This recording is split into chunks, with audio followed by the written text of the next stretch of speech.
Everybody, I hope you had a Merry Christmas and Happy Holidays, whatever holiday you celebrated.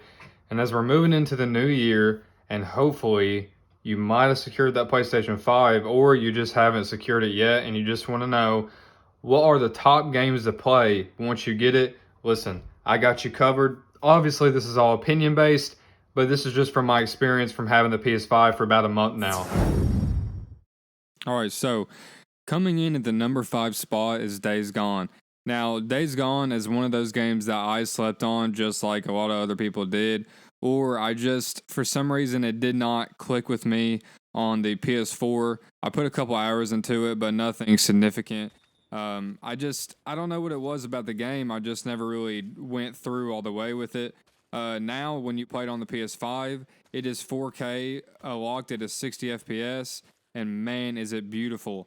It's really made me want to play this game more, get back into it. Once you put more hours into the game, I really started to enjoy it, and I really think it does deserve a spot on this list.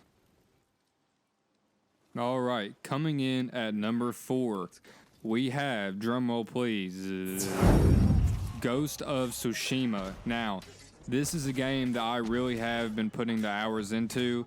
Beautiful game on the PS4, the PS4 Pro.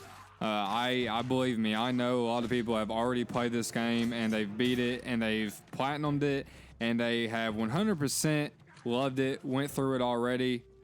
You know, amazing game, I get it. But listen, hear me out.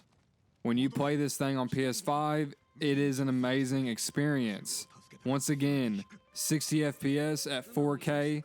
Man, those trees on the game look beautiful. The world looks amazing. It really does. And it feels amazing when that DualSense controller, it doesn't really captivate on the controller or anything. But listen, it just ups the game for me a little bit more. But then again, I did wait to play it until the PS5, so I have gotten the ultimate experience with it. But wow, this is really a good game. I highly recommend playing this on your PlayStation 5 with the upgrades. Definitely a Game of the Year contender. All right, moving on to number 3. I'm going to catch a lot of flack for this one. But we have Call of Duty Black Ops Cold War. Now, before you click off the video, hear me out, damn it. This game may not be your favorite Call of Duty. I'm sure it's no one's favorite Call of Duty. But in my opinion, it is better than the last one when it comes to multiplayer, gameplay, kill confirmed, TDM, all that stuff. Now that we got that out of the way, this game on the PS5 utilizes the DualSense to just an amazing extent. Makes it seem like a feature that every dev needs to be focusing on and using. I mean, while you're playing the game, you hold the L2 trigger and you can feel the weight of the gun just on the trigger, and same for the R2 when you're shooting and you're actually firing. I don't know, it's hard to explain. It's a really cool feature that they did for the game, really cool for, say, campaign, for the immersion, or even zombies. Now, I actually do turn this feature off during the multiplayer. I feel like having it on during multiplayer kind of, I don't know, makes it harder to kill people, but you know, that's not going to be everybody's opinion.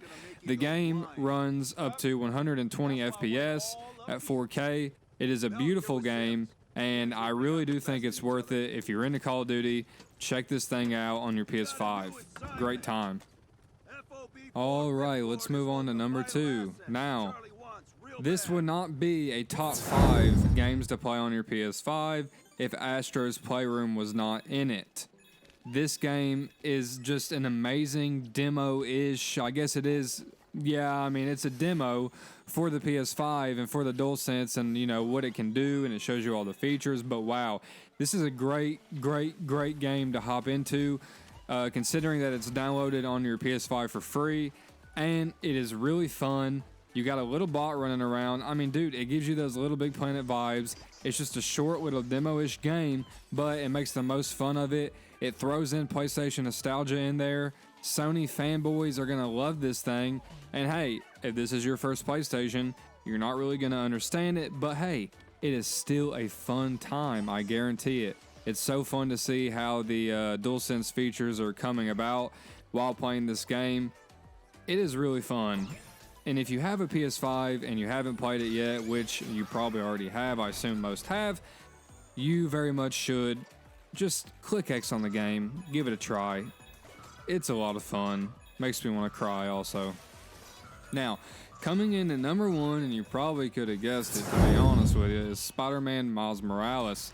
This is, in my opinion, the best game you can be playing on your PlayStation 5 that's actually titled a PS5 game and has the PS5 features. Now, before this game, you could only run 30 FPS with ray tracing, or you had another mode that was 60 FPS with no ray tracing. And they have patched it to where you can have both your 60 FPS and your ray tracing. If you're like me, you were wondering why the hell did they do this in the first place? I really do not have the answer for you. All I know is get on that game, make it 60 FPS with the ray tracing, and you are gonna be amazed. You're gonna have a hell of a time. Listen, nothing is better than playing as Miles and swinging through New York City in 60 FPS and seeing your reflection.